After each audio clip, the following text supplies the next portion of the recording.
So in case you're not up to speed on what could possibly be the biggest deal in the gaming industry, Microsoft is in negotiations to merge with gaming company Activision Blizzard, a well-known studio for popular games like World of Warcraft and Call of Duty. This isn't my first time talking about the deal, and let's be honest, until this deal actually happens, it won't be the last. And the reason that the deal hasn't been finalized yet is due to the fact that this deal is so huge that it has to be approved by every country within the gaming market. Something that likely won't be finished until 2023.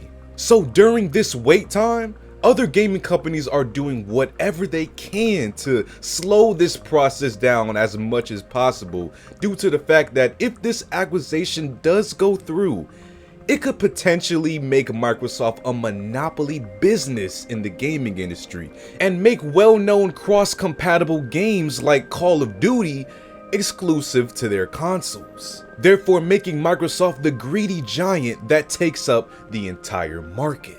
However, in an effort to sort of mitigate the soon economic downturn that companies may feel if the deal actually goes through, Microsoft has gone on, in the past few weeks to offer various game platforms deals to keep certain games on their platforms for a certain period of time. For example, earlier this year, Microsoft offered Sony a contract to keep Call of Duty on PlayStation for 10 more years. An offer that Sony has still yet to accept, and even made them hire paralegal ghostwriters to make a multi-page diss track that I covered in a video not too long ago. And I could see why. I mean, for a game series that did extraordinarily well on your platform for over a decade, and will likely continue to do great, be put at risk because your rival competitor bought the rights to said game would be infuriating to go through, but hey man, it's the business, kill or be killed. So this 10-year deal obviously offended PlayStation for obvious reasons. However, just recently, Xbox owner Phil Spencer took to Twitter to announce something regarding the potential future of Call of Duty that nobody saw coming. He stated that Microsoft entered a 10-year deal to put Call of Duty on Nintendo, which means that in the near future, we're going to get a Call of Duty game on a Nintendo Switch. A Nintendo Switch. Listen, I don't have a problem with Nintendo Switch. It's a great console with a great library of exclusive games. But imagine the graphical compromises that this AAA title or any future AAA titles will have to go through just to run on this system. I mean, recently released games on the Switch like Pokemon Scarlet and Violet aren't even made with much graphical capacity, and they still run like a PlayStation 3 game on the hardware.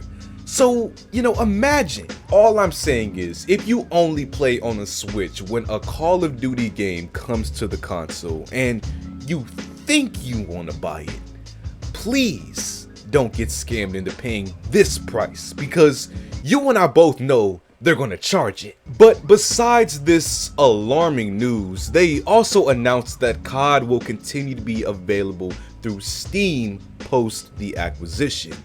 So now Call of Duty will potentially be everywhere but PlayStation, which puts Sony in a serious pickle. Microsoft is obviously trying to force PlayStation's hand here. I mean, I wouldn't be surprised if they made Call of Duty available for Android OS just to coerce PlayStation. So now PlayStation has the option of giving in to the potential hand that they're given, or to stay committed to their cause and refuse to support Call of Duty on their console, which will ultimately hurt Call of Duty because PlayStation makes up a huge amount of the player base. Not to say that the games will tank going forward if PlayStation decides to not support the games, but there won't be a large amount of players that will switch hardware just to play one game. So it's unfortunate that this could really end up being an inconvenience for the most important people in the equation, which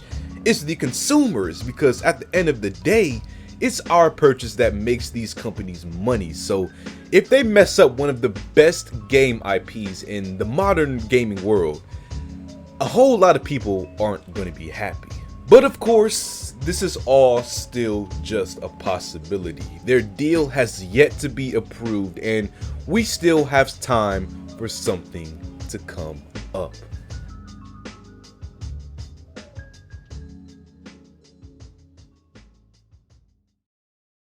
So what do you guys think about this news, man? Are you excited for Nintendo? I'll see y'all, bro.